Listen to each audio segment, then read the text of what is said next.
हाँ तो बच्चों, कैसे हैं आप सब। जैसा कि आप सभी को पता है, अपना एक्सरसाइज 7.1 चल रहा था। 7.1 में बच्चों क्वेश्चन नंबर 7 तक पूरे कंप्लीट कर चुके थे। आज लेने वाले हैं इस एक्सरसाइज का एकदम लास्ट क्वेश्चन, वो है क्वेश्चन नंबर 8। आप यहाँ देख सकते हैं इसका डायग्राम और इसकी कुछ लैंग्वेज, तो समझते देखो क्या क्या दे रखा है और क्या क्या इसमें करना है। तो बच्चों आपको एक ट्राइंगल दे रखा है जिसका नाम है एबीसी, मतलब एक त्रिभुज है, और इसके अंदर एक राइट एंगल बना हुआ है, मतलब समकोण बना हुआ है। इसका मतलब आप जानते हैं 90 डिग्री से होता है, और 90 डिग्री कहां बनेगा? सी पर।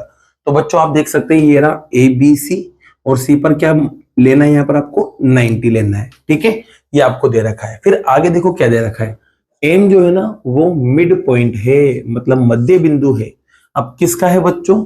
ए बी का। आप देख सकते हैं यहाँ पर लैंग्वेज, तो ये ए बी है। ठीक है, और एम जो है वो मिड पॉइंट है, मध्य बिंदु है। इसका मतलब ये वाला पार्ट और ये वाला पार्ट आपस में बराबर होगा।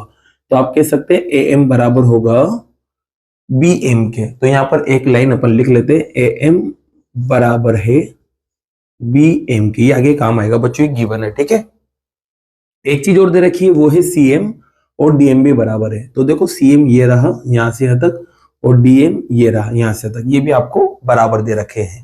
अब देखो आपको चार चीजें यहां पर प्रूफ करनी, चार चीजें सिद्ध करना है। 1 2 3 4। तो पकड़ते बच्चों सबसे पहले सबसे फर्स्ट पार्ट को, और इसमें देखो ट्रायंगल आपको दे रखे हैं, एक तो ए एम सी, और दूसरा ट्रायंगल आपको दे रखा है बी एम डी।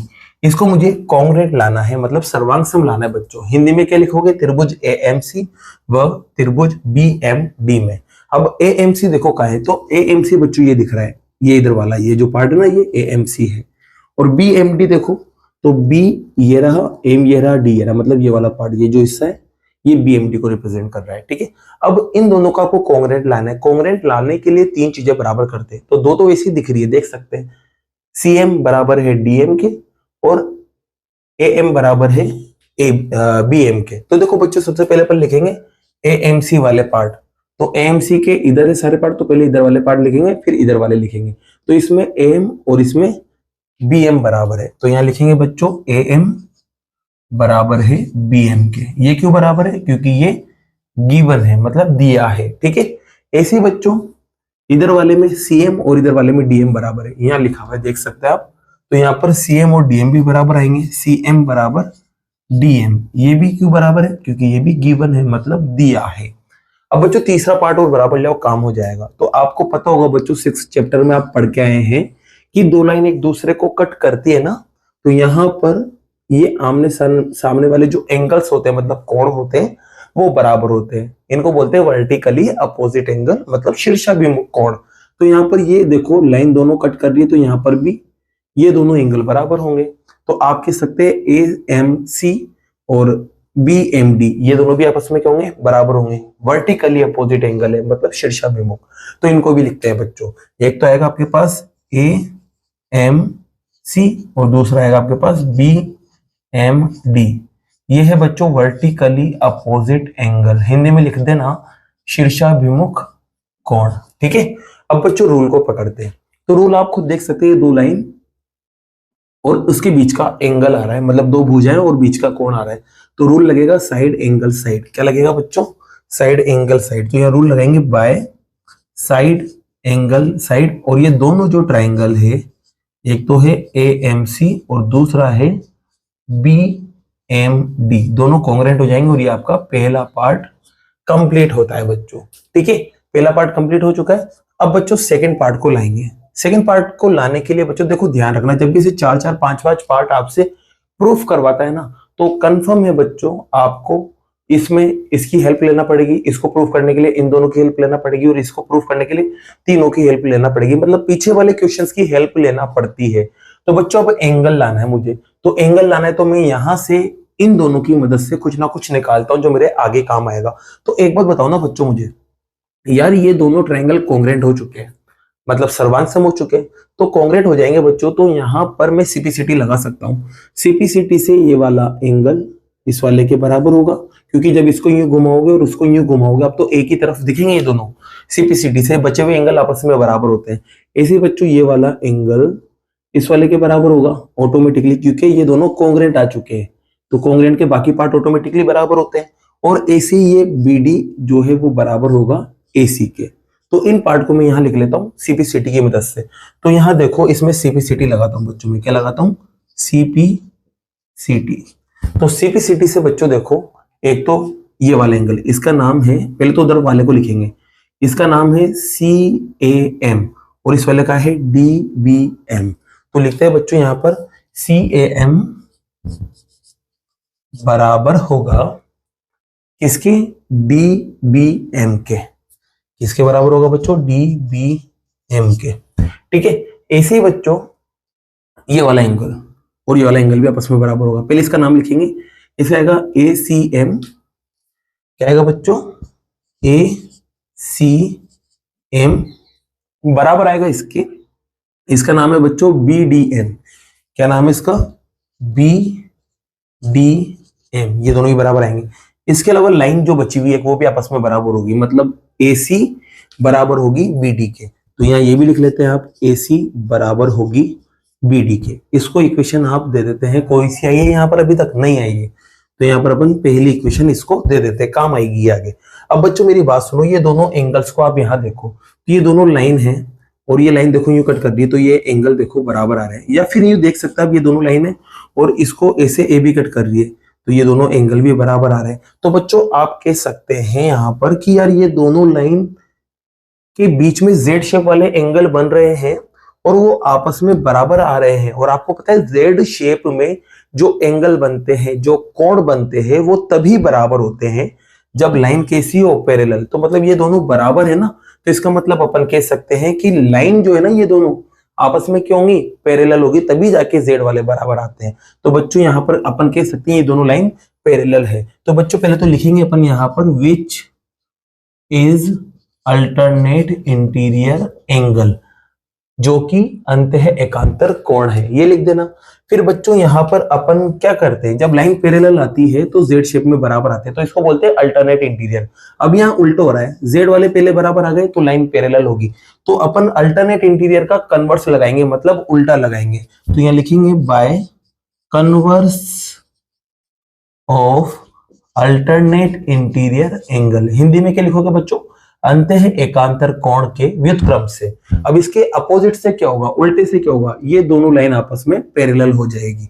मतलब अपन कह सकते हैं कि AC पैरेलल हो जाएगी DB के।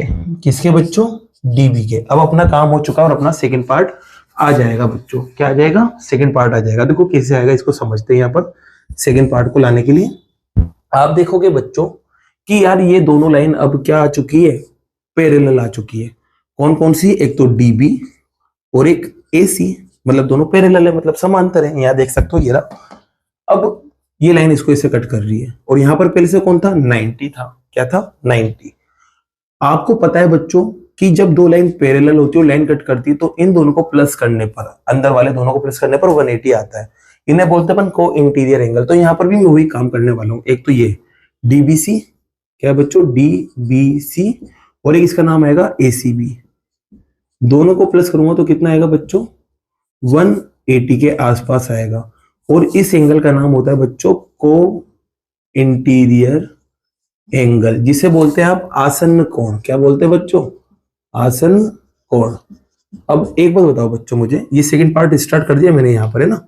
एक बात बताओ मुझे, DBC तो एज इट इज है, और ACB पे देखो आप, ACB पर कितना बना हुआ है, 90। तो यहाँ 90 लिख देंगे अपन, और बराबर में 180। ये 90 उधर जाएगा बच्चों, क्या हो जाएगा, माइनस का हो जाएगा।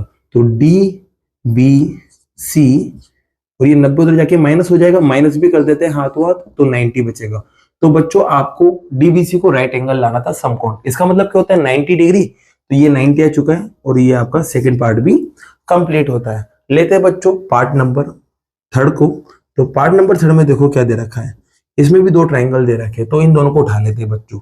एक तो ट्राइंगल है आपके पास, लिख देना इन ट्राइंगल DBC, एंड दूसरे ट्राइंगल का नाम है बच्चों ACB। हिंदी में क्या लिखोगे, त्रिभुज DBC व त्रिभुज ACB में। अब इनके अंदर 3 चीजें बराबर आएगी, तब जाके कहेंगे कि ये कॉन्ग्रेंट है, मतलब सर्वांग सम है। तो बच्चों 3 पार्ट बराबर लाते हैं, इन दोनों के अंदर। तो देखो यहां पर इन दोनों को अलग अलग बना लेते। एक तो ये रहा जिसका नाम है डी बी सी, और एक ये रहा बच्चों जिसका नाम है आपके पास ए सी बी। अब देखो बच्चों इन दोनों में दो दो चीजें बराबर लाना है। तो सबसे पहले तो देखो ये दिख रहा है बीसी दोनों के अंदर आ रहा है, तो अपन कह सकते हैं बीसी इसमें भी है और बीसी उसमें भी है। ये दोनों में होता है उसको बोलते हैं अपन कॉमन साइड, हिंदी में क्या बोलेंगे उभयनिष्ठ भुजा। ठीक है बच्चों।